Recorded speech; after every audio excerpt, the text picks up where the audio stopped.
Raj K ಕೃಷ್ಣನ ಜೊತೆ ನಮ್ಮ ವಂಶಿ ಡೇಟ್ ಫಿಕ್ಸ್ ಆಗಿದೆ. ಕೃಷ್ಣ ವಂಶಿ ಮಾರ್ಚ್ 2ರಿಂದ ರಾತ್ರಿ 9:30ಕ್ಕೆ ನಿಮ್ಮ ಉದಯ ಟಿವಿಯಲ್ಲಿ.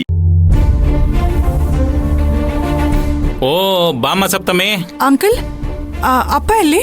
ಡೆಲಿವರಿ ಕೊಡಕ್ಕೆ ಹೋಗಿದ್ದಾರೆ, ಇನ್ನೇನು ಬಂದ್ಬಿಡ್ತಾರೆ. ಹೌದಾ?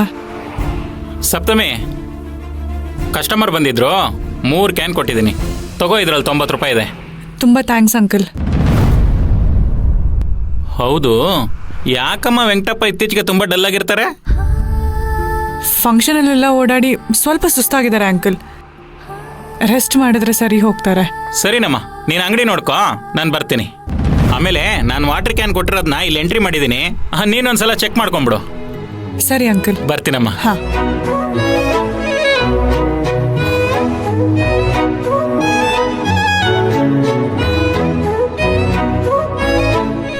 ಅಪ್ಪ, ಏನಮ್ಮ, ಏನಾಯ್ತು? ಅಪ್ಪ, ಅಮ್ಮ ಪತ್ರ ಕೊಡೋಕೆ ಒಪ್ಕೊಂಡಿದ್ದಾರೆ. ನಿಜಾನೇನಮ್ಮ? ಅಲ್ಲ, ಇದೇನ್ ಕನಸು ನನಸು? ನನಗೆ ನಂಬೋದಕ್ಕೆ ಆಗ್ತಿಲ್ಲ. ಇದು 100ಕ್ಕೆ 100 ಸತ್ಯ ಅಪ್ಪ. ಅಲ್ಲಮ್ಮ, ಪತ್ರನ ನಾನ್ ಕೇಳಿದಾಗ ಭೂಮಿ ಆಕಾಶ ಒಂದು ಮಾಡ್ಬಿಟ್ಲು. ಈಗ ದಿಢೀರಂತ ಒಪ್ಕೊಂಡ್ ಕೊಡ್ತಿದ್ದಾಳೆ ಅಂತಂದ್ರೆ, ಮನೆಗೆ ಬಂದ ತಕ್ಷಣ ಪತ್ರ ಕೇಳಿದಕ್ಕೆ ಟೆನ್ಷನ್ ಆಗಿ ಕೊಡಲ್ಲ ಅಂತ ಹೇಳಿದ್ದಾರೆ. ಅಲ್ಲಮ್ಮ, ಈ ಮಾತನ್ನ ನಿಮ್ಮಮ್ಮನೇ ಹೇಳಿದ್ಲ? ಹೌದು. ಅಲ್ಲಮ್ಮ, ನಾನ್ ಲೇ ಭಾಮ ಪತ್ರ ಕೊಡೆ ಅಂತ ಕೇಳ್ದಾಗ ಕೊಟ್ಬಿಟ್ಟಿದ್ರೆ ಇಷ್ಟೊಂದು ತಲೆನೋವೇ ಇರ್ತಿರ್ಲಿಲ್ವಲ್ಲಮ್ಮ. ಅಲ್ಲ, ಆದ್ರೂ ಟೆನ್ಷನ್ ಆಗಿದ್ದಕ್ಕೆ ಪತ್ರ ಕೊಟ್ಟಿಲ್ಲ ಅನ್ನೋ ವಿಷಯದಲ್ಲಿ ಲಾಜಿಕ್ಕೇ ಇಲ್ವಲ್ಲಮ್ಮ. ಅಪ್ಪ, ನಾನಂತೂ ಈ ಜನ್ಮದಲ್ಲಿ ಅವಳನ್ನ ನಂಬೋದಿಲ್ಲ. ಆದ್ರೆ ನಿನಗೆ ಅವಳ ಮೇಲೆ ನಂಬಿಕೆ ಇದೆಯಲ್ಲ, ನಾನು ಪ್ರಶ್ನೆ ಮಾಡೋಕೆ ಹೋಗಲ್ಲ. Thank you.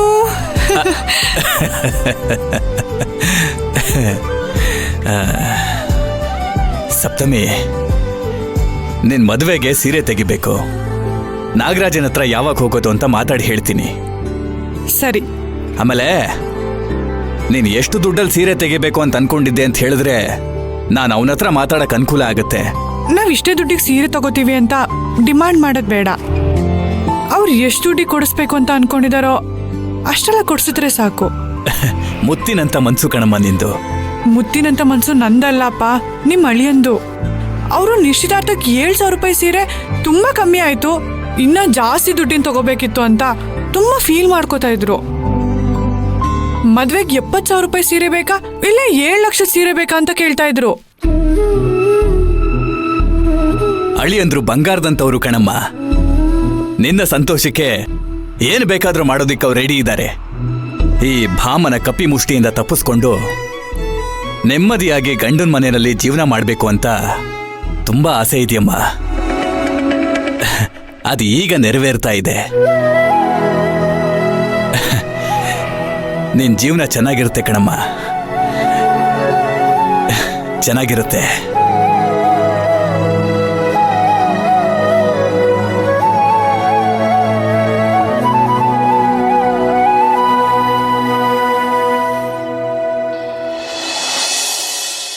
ಏನ್ ಹೇಳ್ತಾ ಇದ್ದೀರಾ ಬಾವ?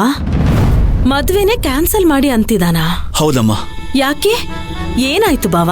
ವೆಂಕಟಪ್ಪ ಸಪ್ತಮಿ ಮದುವೆ ವಿಚಾರ ಮಾತಾಡಕ್ ಮನೆಗೆ ಬಂದಿದ್ದ. ಮದುವೆ ಅದ್ದೂರಿಯಾಗಿ ಮಾಡ್ಬೇಕು ಅಂತ ಹೇಳ್ದ.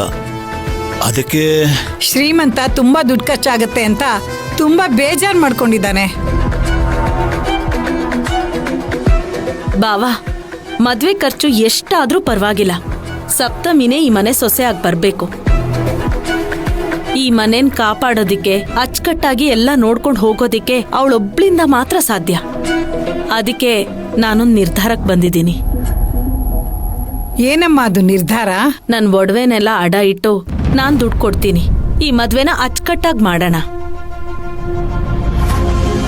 ಅದೆಲ್ಲ ಬೇಡ ಮಂದಾರ. ಯಾಕ್ ಬಾವಾ?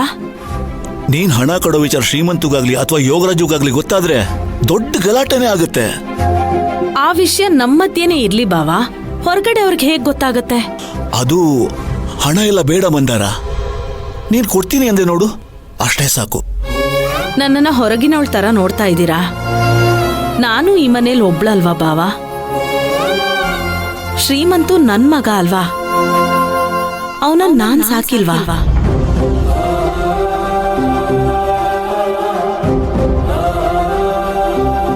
ಅತ್ತೆ, ನೀವು ಏನು ಮಾತಾಡದೆ ಸುಮ್ಮನೆ ನಿಂತಿದ್ದೀರಾ?